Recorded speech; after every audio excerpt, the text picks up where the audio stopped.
Did you see the video when I tried my hand at using a bouquet twister, which I bought from the internet? It didn't go well. Now, before I tell you more about that, if you love all things flower arranging with a little bit of crafting and charity shop shopping thrown in too, you're in the right place. And I would love it if you would consider subscribing to my channel. All you need to do is to tap the red button marked subscribe, and that means next time you open the YouTube app on your phone, your tablet or your computer, one of my videos will be waiting for you. So this bouquet twister, you know that old saying, buy cheap, buy twice. It was definitely the case with this, and I can't even remember now how much I paid for it. Probably less than £10, I would think. And the reason why I went online was because I thought the original Hanataba bouquet twister was a little bit out of my price range, but I'm going to find out today whether it was worth the expense. If you follow along with my videos regularly, you might recognise this bunch of flowers, the cut and plonk that I did from my garden just the other week. The only thing is, it doesn't look as wonderful as I thought it was going to. My garden has got quite a meadow-like feel in certain areas, and I was trying to recreate that look in this vase, but it didn't quite work out. So I thought, why don't I give my meadow style flowers a revamp and give them the Hanataba look? Now, who doesn't love an unboxing? So stay on and watch more of the video as I unbox my Hanataba. I'll then show you what flowers I'm going to cut from the garden to recreate my modern meadow style look. And then we'll get on and actually use the bouquet twister. So wish me luck and let's get on with it. I'm going to try and create a meadow style arrangements, taking inspiration from some of the plants that I got growing in my garden. I love the way these feverfew are just nodding gently in the summer sunshine, and the fleck of purple, that is purple toadflax. So with my secateurs at the ready, I'm going to start cutting some long stems. Now this vantage point of the garden is what my husband can see from his favourite armchair, so I'm being really careful to cut what I need, but in such small quantities that he's not going to be able to spot where I have chopped things down.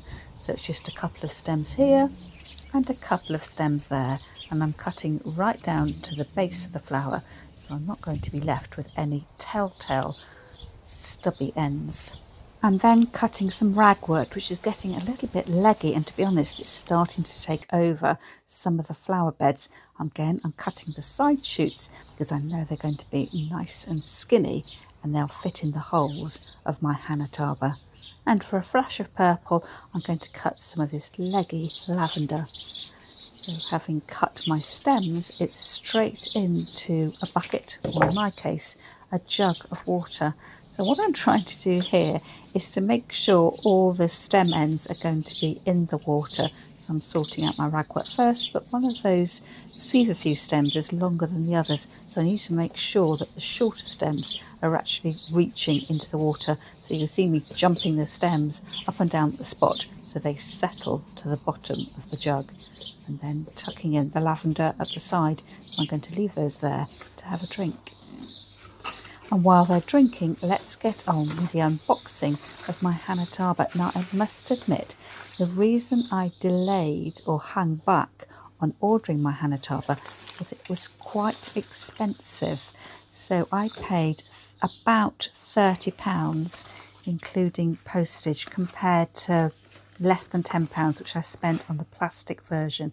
I would say this is absolutely worth the money.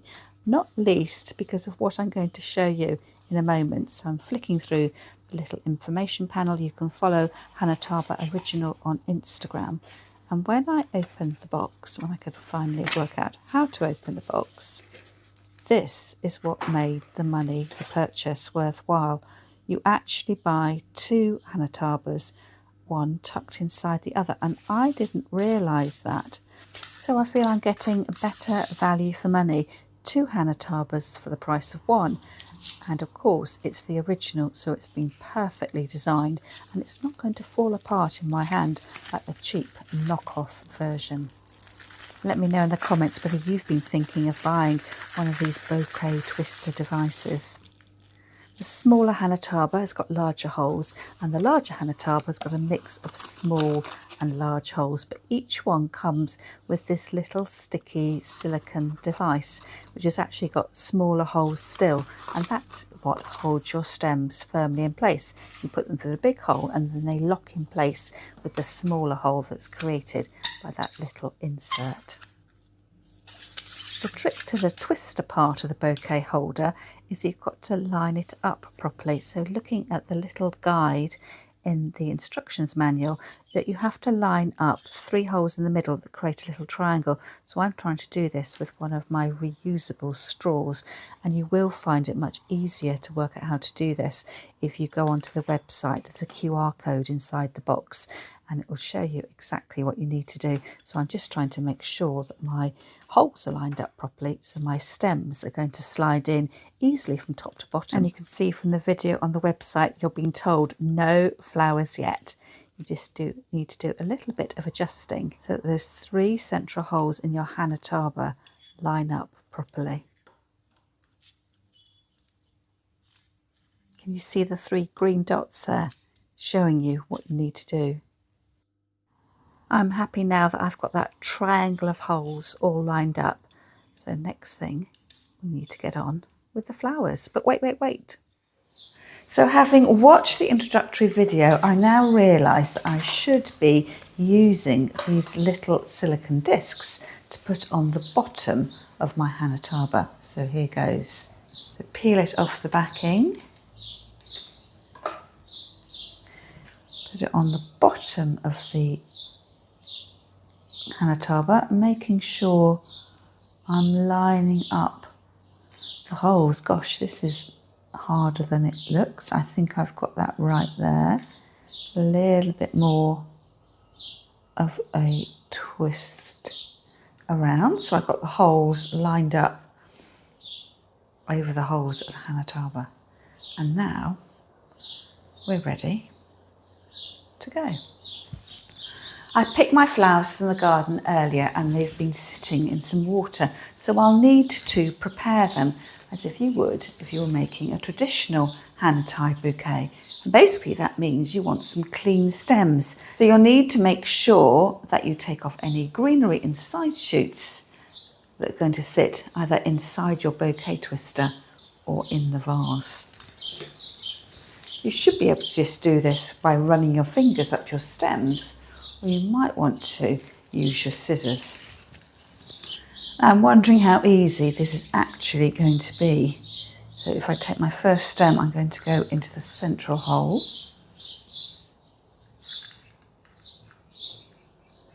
I'm just catching the stem with my fingers at the end, otherwise they'll slide down a little bit. Move onto the outer edges.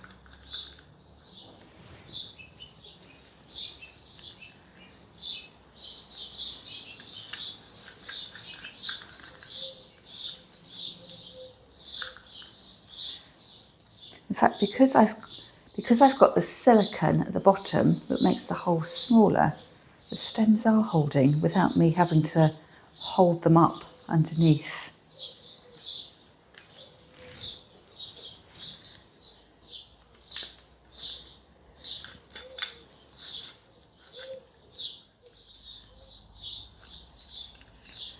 Twist them down.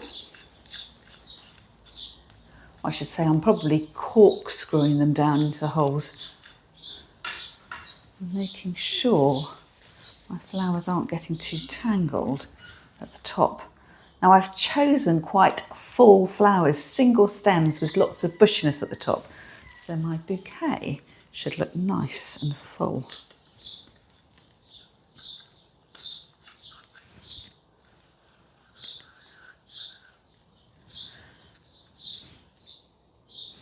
So shall we have a little go and see how it works? Oh, perhaps I need to twist the other way. You can see how that's starting to open out, and then you get the classic splay of stems at the bottom. So I shall put that back to how it was when we started. My ragwort next.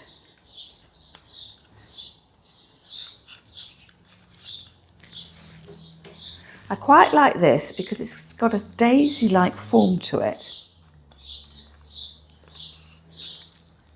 but it's got a slightly more dense head. It's probably going to be one of those flowers like I like in bud form, and not quite so much when it's out in flower. It's giving a little bit of a contrast between the limey green foliage of the feverfew being slightly darker. So I've gone around the edge, and I need to bring some of that colour or that contrast through to the middle of the bouquet as well.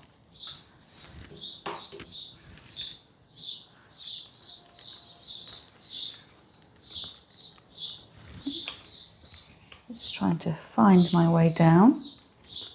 Twist, twist. And let's see if I can get one towards the middle. Have I got any spare holes left? Yep. It's pinged out there.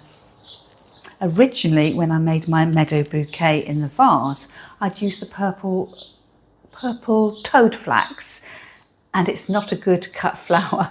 It shatters, the petals fall off within minutes of having it in the vase. So unless you're one of those people that are constantly dusting around and clearing up, I would probably say enjoy it in the garden, don't cut it to bring indoors. But I think this lavender, the tall leggy lavender, will be a good blue substitute and give me the meadow style look which I'm after.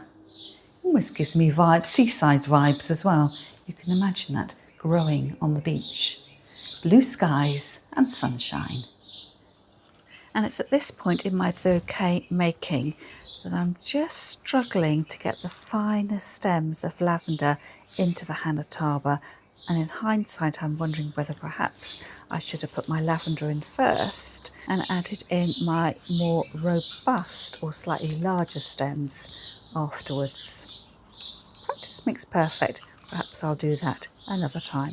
So I fitted in as many flowers as I can. Now I'm going to trim my stems to length. I'm going to go long, and I can always cut them shorter afterwards.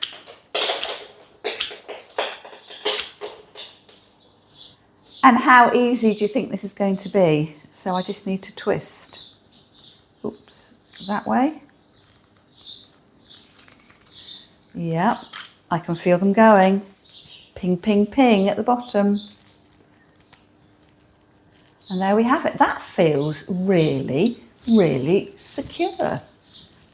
I'm quite impressed. So it just gives a really informal look. I guess informal because I have chosen myself some meadow style flowers.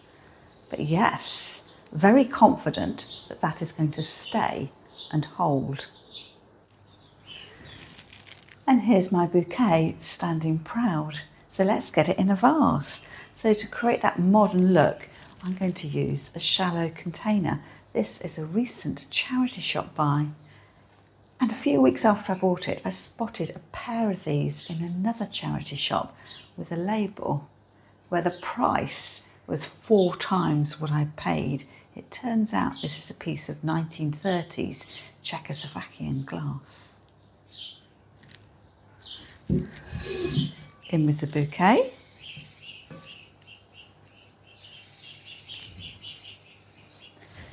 And just add water.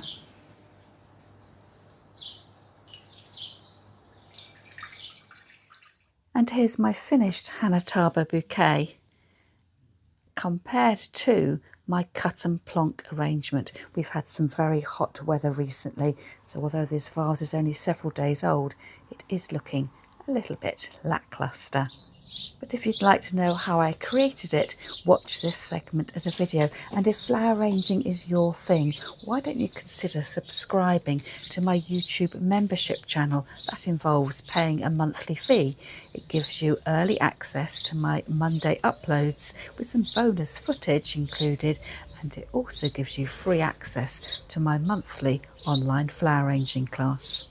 Well, I shall leave you to enjoy a little bit of flower arranging, and I'll see you again next time.